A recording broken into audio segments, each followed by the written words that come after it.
You ask Tiger to solve. This deals with linear equations with one unknown. The final result is x equals 3. Let's solve it step by step. Group all x terms on the left side of the equation.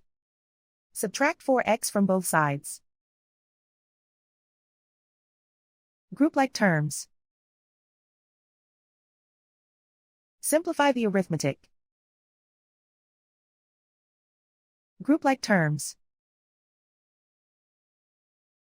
Simplify the arithmetic. Group all constants on the right side of the equation. Add 7 to both sides. Simplify the arithmetic.